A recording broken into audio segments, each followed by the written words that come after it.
اور میرے نبی پاک نے فرمایا گناہگار مومن بھی جب دعا کے لیے ہاتھ اٹھاتا ہے تو اللہ فرماتا ہے فرشتوں اسے خالی نہ لوٹانا، مجھے شرم آتی ہے اسے خالی، پر تو اٹھاتا ہی نہیں، تو اسے مناتا ہی نہیں، تو کبھی لپٹا ہی نہیں، تو نے کبھی کہا ہی نہیں کہ یا اللہ آ میں تجھے لے جاؤں۔ حضرت سعد بن ابی وقاص کے پاس قادسیہ کی جنگ ہو رہی تھی، کافر بلا رہا تھا آؤ اگر کوئی ہے تو آؤ آؤ مقابلے میں۔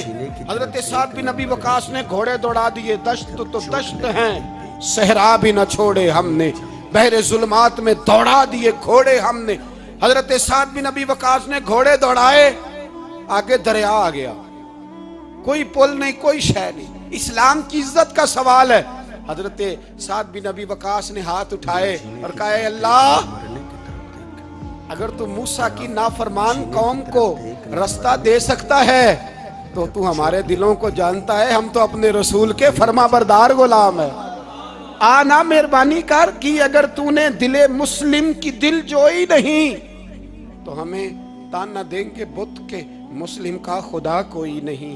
کہا اے اللہ مہربانی فرما اگر تو حضرت وَإِذْ فَرَقْنَا بِكُمُ الْبَحْرَ فَأَنْجَيْنَاكُمْ وَأَغْرَقْنَا آلَ فِرْعَوْنَ، اگر تو حضرت موسیٰ کی قوم کے لیے دریا پھاڑ سکتا ہے تو ہم تو نبی پاک کے غلام ہیں۔ صحابہ کہتے ہیں جناب سعد نے دعا مانگی تو دریا نے رستہ عطا فرما دیا۔ یار تو دعا بھی نہیں مانگتا؟ حضور نے فرمایا دعا صلاح المومن، دعا مومن کا ہتھیار ہے، تو نے یہ بھی چھوڑ دیا ہے۔ اب تو باتیں کر کے تبصرے کر کے ٹی وی دیکھ کے اپنی رائے قائم کر کے کمنٹس کر کے سو جاتا ہے، یہ بھی سوتا خشک ہو گیا، تو دعا تک نہیں مانگتا۔ فرماتے ہیں دعا مانگی تو دریا نے رستہ دیا، اور جب اس کنارے نکلے تو حضرت سعد کہنے لگے کسی کی کوئی شے تو نہیں رہ گئی دریا میں، کوئی چیز تو نہیں رہ گئی۔ ایک صحابی کہنے لگے پیالہ رہ گیا ہے، تو حضرت سعد فرمانے لگے او دریا ہمارا پیالہ واپس نہیں کر دیتا؟ تو کہتے ہیں کہ لہر آئی تو پیالہ بھی باہر پھینک گئی۔ او بھائی ہم اسی رسول کا کلمہ پڑھتے ہیں جن کا حضرت سعد بن ابی وقاص نے کلمہ پڑھا تھا، اور کسی جگہ میرے نبی پاک نے نہیں فرمایا اللہ صحابی کی سنے گا بعد میں آنے والوں کی نہیں سنے گا، کسی جگہ نہیں کہا۔ پر تو کشکولے دعا بھی نہیں اٹھاتا، مصیبت میں بھی اب یاد خدا ہم کو نہیں آتی، دعا منہ سے نہ نکلی جیبوں سے عرضیاں نکلی، تو یہ کام بھی نہیں کرتا۔ میرا دل کرتا تھا چلو اور کچھ نہ ہو مسجدوں میں اجتماعی دعا ہی ہو جائے، پر اس طرف بھی توجہ نہیں، وہاں بھی کہتے ہیں مولوی صاحب جلدی کرو گھر جانا ہے، اتنی لمبی دعا، اور کمنٹس کر رہے ہیں لوگ کہتے ہیں آپ اپنے گھر کی سوچیں۔ میرے بھائی دعا، صلاح الدین ایوبی فلسطین کی جنگ لڑ رہے تھے، خبر آئی کہ عیسائیوں کا ایک بحری بیڑا بحری جہاز اسلحہ لے کے آ رہا ہے، نیزے ہیں تلواریں ہیں تیر ہیں۔ صلاح الدین ایک بزرگ تھے، ان سے ملے تو کہنے لگے بابا جی آپ بھی دعا کرو۔ میں بھی دعا کرتا ہوں، مسلمانوں کے پاس پہلے اسلحہ نہیں، عیسائیوں نے اور منگا لیا ہے، کہیں ایسا نہ ہو مسلمانوں کے خلاف اتنا اسلحہ استعمال ہو۔ یہ بات کہی، بابا جی کو دعا کا کہا، خود مسجد اقصیٰ میں ساری رات روتے رہے۔ صلاح الدین ساری رات، ہمارا حکمران جسے ربنا آتنا فی الدنیا پوری نہیں پڑھنی آتی، اور اب تو ایسے پیر آ گئے ہیں میدان میں جو سورہ فاتحہ سیدھی نہیں سنا سکتے الا ماشاءاللہ۔ ساری رات صلاح الدین ایوبی روتے رہے۔ وہ بزرگ کہتے ہیں میں بھی کونے میں تھا، پر جس درد سے اس نے دعا مانگی میں نہیں مانگ سکا۔ سویرے خبر آئی کہ دشمن کا وہ بحری بیڑا جو اسلحہ لے کے آ رہا تھا دریا میں غرق ہو گیا ہے۔ صبح خبر آئی تو وہ شخص ایک آگے بابا جی سے کہنے لگا بابا جی وہ بحری بیڑا دریا میں غرق ہو گیا، تو بابا جی رو پڑے، کہنے لگے دریا میں غرق نہیں ہوا، صلاح الدین ایوبی کی آنسوؤں میں غرق ہو گیا ہے، اس کے آنسوؤں میں غرق ہو گیا ہے، اس نے رب سے دعا ہی ایسی مانگی اس کے آنسوؤں میں۔ تو دعا بھی نہیں مانگتا میرے بھائی مسلمانوں کے لیے، تو دعا بھی نہیں مانگتا۔ امام حسین میدان کربلا میں تھے، ایک راوی کہتا ہے 3 دن پانی بند رہا ہے، روٹی بند رہی ہے، پر قرآن پاک کی تلاوت 1 منٹ کے لیے بھی بند نہیں ہوئی، دعا اور التجا 1 منٹ کے لیے بھی بند۔ حسین کے خیمے سے یہ آواز بار بار آتی رہی یا اللہ استقامت بھی دے اور صبر بھی عطا فرما۔ دعا کا رستہ بند، تلاوت بند نہیں ہوئی، اللہ کی بارگاہ میں سجدے بند نہیں ہوئے، تو چھوڑ گیا ہے، تو دعا تک نہیں مانگتا۔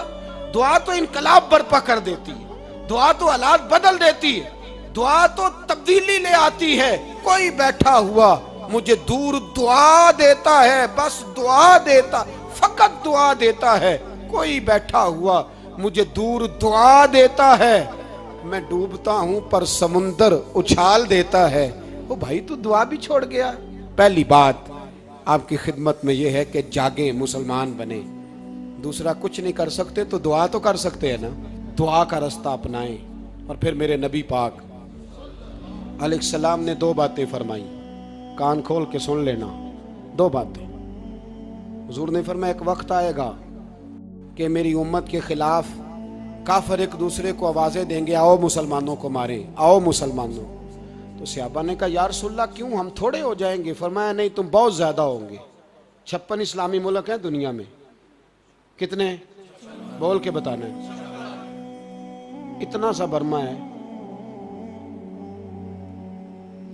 کسی غیر مسلم کا کتا مر جائے تو یہ چیخ پڑتے ہیں, اور یہاں کہتی ہے اقوام متحدہ کہ جی وہ ہمیں داخل نہیں ہونے دے رہے. تو بند کرو پھر سلامتی کونسل, تحلیل کر دو, اقوام متحدہ ختم کرو. اگر تمہاری کو سنتا نہیں تو بنائی کیا ہے؟ صرف مسلمانوں کو پریشرائز کرنے کے لیے. اور ہمارے مسلمان بھیک مانگتے پھرتے ہیں, کہتا ہے کہا ہے ہم نے اقوام متحدہ سے. اب تم اپنے لیے کافر سے بھیک مانگو گے, کافر سے بھیک مانگو گے. میرے عزیز نبی پاک علیہ الصلوۃ والسلام نے فرمایا کافر ایک دوسرے کو بلائیں گے مسلمانوں کو مارے. یا رسول اللہ ہم تھوڑے ہوں گے. فرمایا بہت زیادہ ہوں گے. تو حضور کیا ہوگا؟ فرمایا تمہیں وہن ہو جائے گا. یا رسول اللہ وہ کیا ہے؟ فرمایا دنیا سے پیار ہو جائے گا, مرنے کو دل نہیں کرے گا. دنیا سے اور مرنے کو. اس وقت سمجھ لینا کافر تم پہ حاوی ہے. میں اپنا اندازہ کروں, آپ اپنا کریں.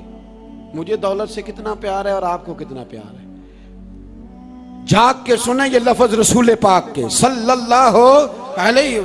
حضور نے فرمایا جب تجھے دنیا سے پیار ہو جائے, دولت سے پیار ہو جائے, اقتدار سے پیار ہو جائے, اور جب تجھے موت بری لگنے لگے, تیرا مرنے کو دل نہ کرے, پھر کافر تیرے اوپر چڑھ آئے گا. آج دولت ہی تو رہ گئی ہے, باقی بچا کیا ہے؟ میں اکثر کہتا ہوں شادیاں نہیں ہوتی, تجارتیں ہوتی ہیں. لڑکی والے کہتے ہیں کہ لڑکا زیور کتنا ڈالے گا, لڑکے والے کہتے ہیں لڑکی جہیز کتنا لائے گی. تجارت, ہر جگہ دولت, ہر جگہ پیسہ, ہر جگہ سرمایہ. جہاں جس معاشرے میں تلاوت بکے, نعت بکے, تقریر بکے, اس سے زیادہ اور تباہی کا معاملہ کیا ہوگا؟ میرے عزیز میرے رسول پاک علیہ الصلوۃ والسلام کے صحابہ کے قریب دنیا داری آ سکی نہیں آئی. حضرت ابو بکر صدیق نے پانی مانگا تو لوگوں نے دودھ دیا, فرمایا پیچھے کرو. ابو بکر نے نعمتیں چھوڑ دیے. اب ابو بکر وہ والا کام کرتا ہے جو رسول پاک نے کیا ہے. فرمایا نہ دودھ شاید پیش نہ کرو, جو مانگتا ہوں بس وہ دو. حضرت ابو بکر صدیق نے بڑے مالدار تھے. حضرت عمر فاروق رضی اللہ تعالیٰ عنہ کے پاس صحابہ کرام جمع ہو کے آئے. کون سا ایسا شخص ہے جس کی تنخواہ میں اضافہ ہو جائے؟ تو لوگ کہتے ہیں نہیں مجھے نہیں چاہیے. پر ہم نے وہ لوگ دیکھے ہیں, حاجی صادق صاحب کو مسجد والوں نے کہا 1000 روپیہ تنخواہ بڑھانی ہے, تو حاج صاحب کہنے لگے میرا بڑا سونا گزارا ہوں ہے, مینوں نہیں بڑے نے. حضرت سیدنا عمر فاروق رضی اللہ عنہ صحابہ اکٹھے ہو کے گئے.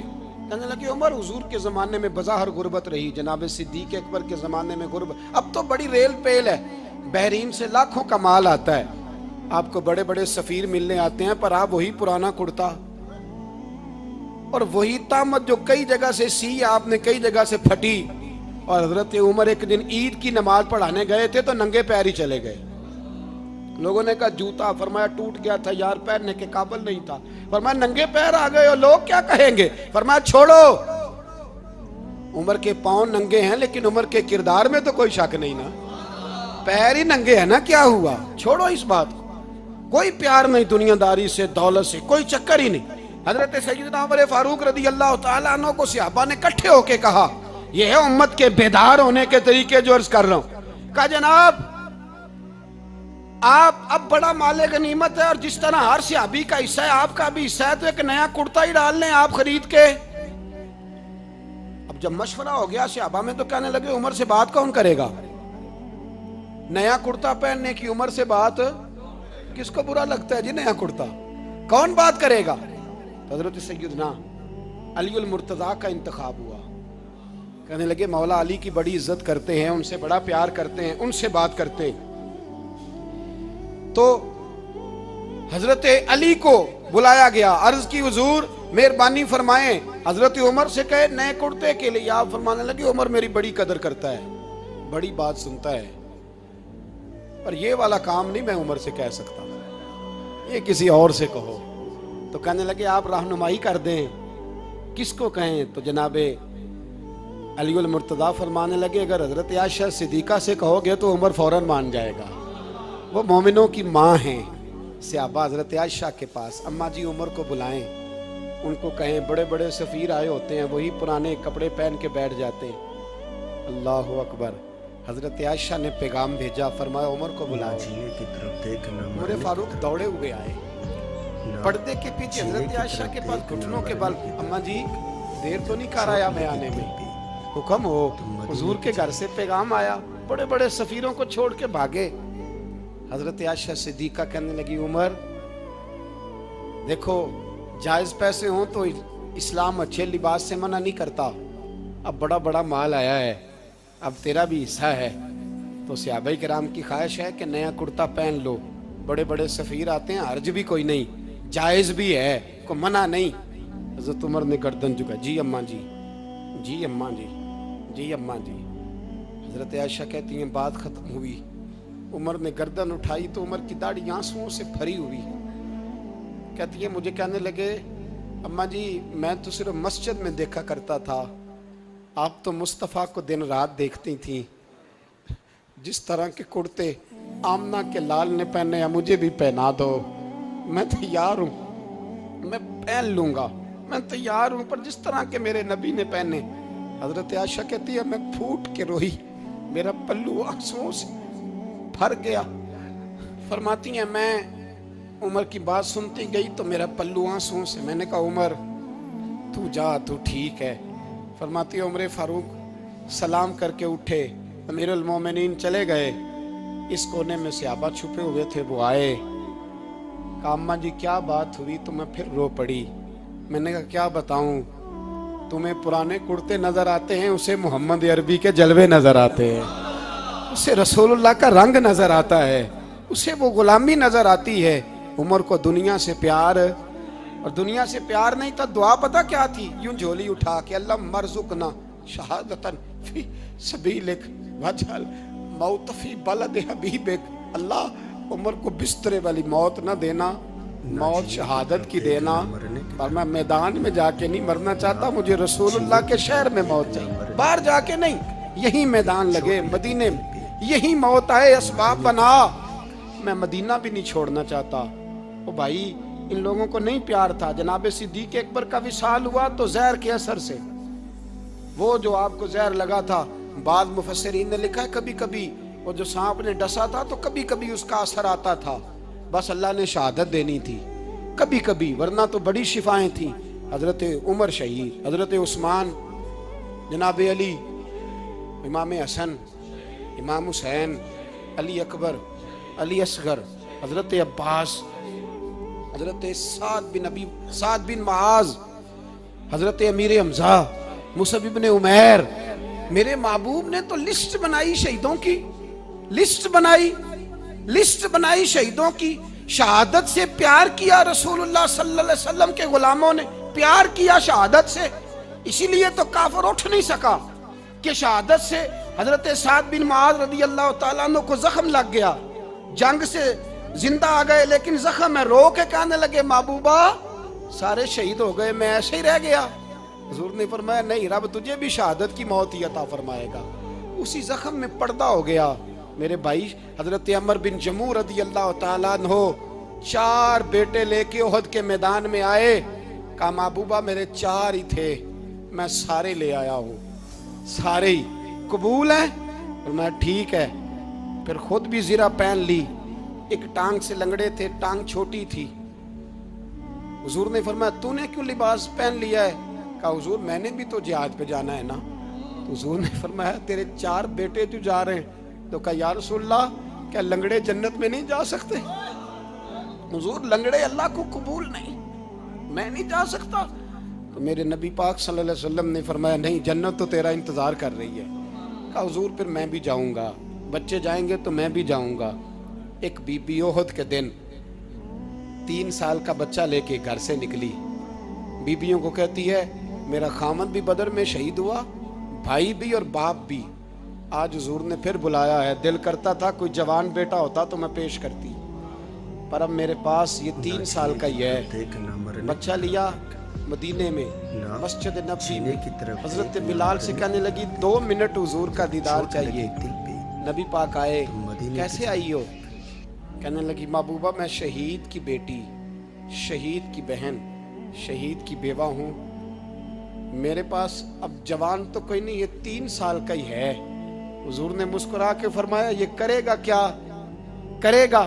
کہنے لگی حضور سنا ہے اسلحہ تھوڑا ہے، ڈھال کی ضرورت ہے، لوہے کی ڈھال ہوتی تھی، جب تلوار آتی تھی تو آگے کی جاتی تھی۔